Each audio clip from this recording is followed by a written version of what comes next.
And thank you for joining me for my very first premiere show. Stephanie Burch, leading the Love Revolution, and I have a very special guest host with me today. I'm super excited. I hinted at my preliminary video that the coolest journalist in town was going to be joining me tonight, and we have William Williams with us tonight, who I call, and many that love him call you WW, and that was kind of our thing. And he has been a writer, reporter, editor with Southcom since 2000, which Southcom owned the Nashville Scene, the City Paper, and the Post. Correct. Just like a year ago, the City Paper is no more. It's folded, correct. It's folded, but Yep. You are the premier journalist in town, the coolest. I was going to say, when she said the coolest journalist, who walked in? Kind of an old Three Stooges line, but with a name like William Williams, you got to be the coolest. I will take the kind words. You got to be the coolest. And a little background on how you and I met. 2 years ago. 2 years ago. Hard to believe. It's gone fast. And I had said how I kind of just started saying, I'm going to write cool stories about cool people. I met the guy who started Cool People Care. I wrote a story. I sent it out, not knowing who I was sending anything to. Someone emailed it to you. I didn't send it to you. Somebody emailed it to you, said, I can't use this, but maybe. And that's when I contacted you. And then you came by the office. It was like in April of 2012. Right. A little more than 2 years ago. And within minutes, what I remember is how kind you were, how you were willing to kind of give me a lot of great advice on how to get into the freelance world, because you've been doing it for many years. I had, at that point, I had just finished a round of freelancing and gotten back on full time with Southcom. So. And really, and I got a couple of articles published in Nashville Lifestyle. Yes. Right after that, and I give you a lot of credit for that. Because I might take a little credit, but not much. I mean, you did a good job of initiating the contact, and I remember the stories, so I don't remember the specific. I remember them being well written. And you really helped, bolster me back up and give me that direction. You're a fine writer. Really you appreciate can do it. No and question. within minutes, William and I were outside on the street talking about magic. Yes. You remember that? I love magic. We both do. So yes. We believe life's magical, and it is indeed. It is, and we're gonna dive right in and share some of the spiritual magic. I mean, he and I have gone through metaphysical bookstores together, eaten Indian food. Just talked about your book collection, which is a fascinating collection. Thank you. And enjoyed taking a look at it. So the Indian food, because I think obviously India, that's a culture that lends itself to spirituality. Absolutely. Yeah, and you and I both love, many late night conversations about the nature of life and the universe. And in your previous apartment. Yes. Which I like this place better, but that was a very nice place too. Thank you. Yes. Yeah, I've been blessed. Since my reinvention of myself and my divorce and my launching of my new life, which you were an integral part of. I don't know if you realize that. Kind of remember you were transitioning. Yeah. A lot has improved, obviously, in the last 2 years. A lot has changed for you. More stability. Yeah. Very good. Good to hear. But yeah, William was integral at reaffirming my new identity, and certain people come into your life, and I'm very grateful for those people. And I remember you would constantly introduce me and say, "This is Stephanie Burch." And I hadn't heard that name for about 10 years. But your first and last use together? Because it was my new last name, because I wasn't married anymore. That's right. So you really helped reaffirm my identity. Well, I'm glad I did. I did it unwittingly, but I'm glad it was helpful. It was very helpful. So we're going to talk about the ancient civilization of Atlantis, because he and I both believe in reincarnation. I actually remember the lifetime I had in Atlantis.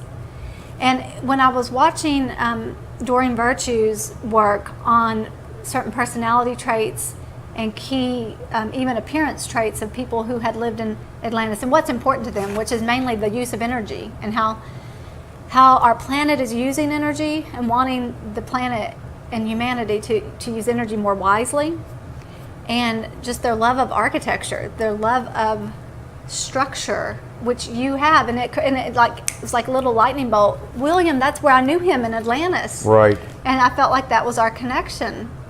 And probably many lifetimes, if you believe in soul groups. Right.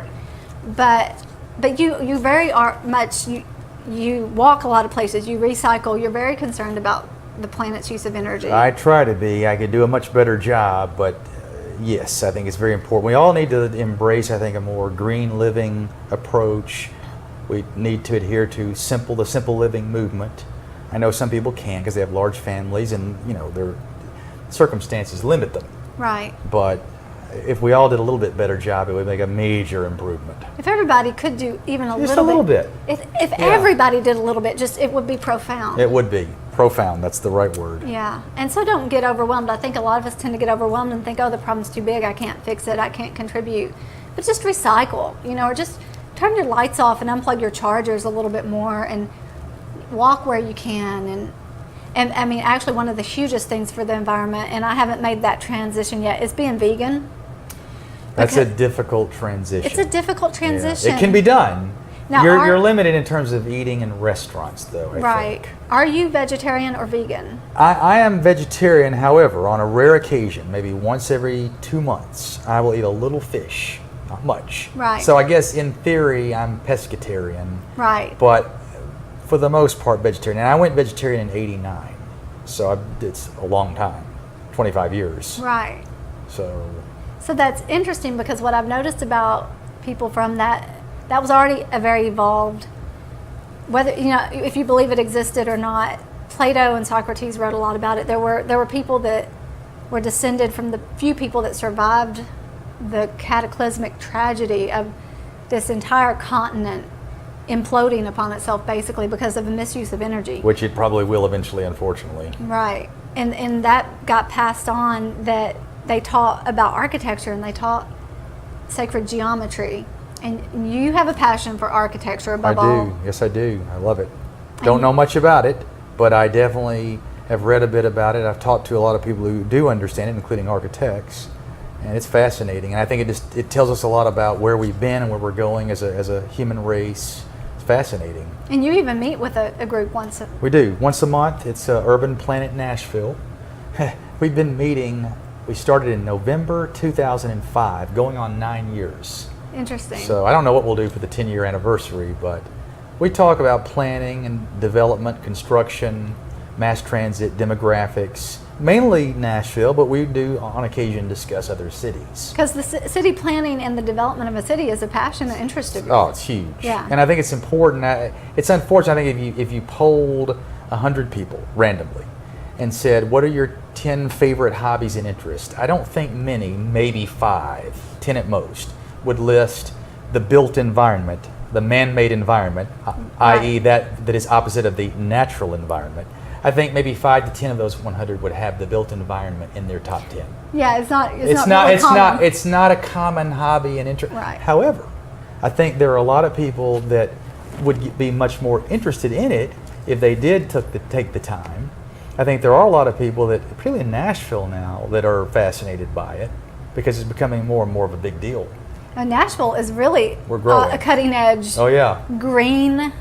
There's a lot of cool. Yeah, the Gulch was the United States' first green urban neighborhood. A lot of places LED certified. Yep. Mm-hmm. Yep. So. That's really cool. It's encouraging to see the progress being made, and I think when you have people more and more in Nashville that are starting to see the light, that's going to make them more open-minded and more open to some of the themes and concepts that you're knowledgeable about and passionate about, the metaphysical elements. Because if you're closed-minded, you're never going to think like Stephanie Burch. There's just it'd be impossible. No. That stuff's crazy. Right. I don't understand that. It just can't be true. Right. No way somebody could reincarnate. Right. It's just not going to happen. So we want Nashville to be open-minded and embrace these, new movements, if you will. And interestingly, I'm just realizing how life is a serendipity orchestration, because I was one of the first apartment managers. I was in the groundwork development of the Gulch. That's right. You were at Laurel House or Mercury View? Mercury View. Right. And I managed that whole development for a while. Was that in 2000? I think it was 2000. I think so. So, if my theory is right, if I was in Atlantis, if William was in Atlantis, here we are today with the deep concern. And you can read books that say people that were in Atlantis, textbook is they have a deep concern about how the planet's using energy. They have a deep concern about nature and animals and how they're treated. We have a deep concern about the integrity of the government and government leaders being corrupt, and we won't stand for it, and we're not going to be snowballed, and we're not blind. and we're pretty savvy about politics, I think. And then that interesting, and then how cities develop, and we want progress. We really do. It makes us more enlightened. It does, because we know that with progress, even think about the internet, before there was the internet, and people couldn't communicate with all different cultures all over the world. The internet has just radically changed so many elements of our culture. It has. And not just the U.S. culture, but the world culture. It's stunning. It is. I mean, and there's some negatives to it, but there overall, are. I think, Positives. Yeah, very so, positive. yeah. We are getting so much information at such a fast rate, and we can be exposed to so much, and it is, up to the spiritual seeker to use discernment to say, is this my truth? Is this right for me in my path? And the spiritual teacher, I recently read, a true spiritual teacher will present the truth as it was conveyed to them and give the student the opportunity to accept it or reject it. A true spiritual teacher is never going to impose their views or make a mandate, or you have to believe me or follow me. It's just, here's my truth. If it's yours, if it does something for you, great. If not, leave it and go find your own truth. How would you define or describe Nashville's metaphysical / spiritual culture and community? Is it limited? Is it growing? Is it hard to put a finger on it? I think it's growing, and I think it opened up to me right when I came here. I met some really awesome people, so a lot of great people that do energy work. I mean, you don't have to look very far to find a very well-established person that does energy work. You go back to Fort Worth, where I'm from, and that's going to be hard to find. So I think Nashville's a lot more progressive, and I mean, unless you go to LA or someplace like that. Which has a large community, obviously. Right. I mean, I think Nashville's one of the top enlightened cities in the country. I really do. And I hope you're right about that. We need to be. I do. I find that even the religious people, it's the Bible Belt, right? Right. But many religious people that I know that go to church on a regular basis love and accept me for who I am. Right. I mean, even I became Catholic last year.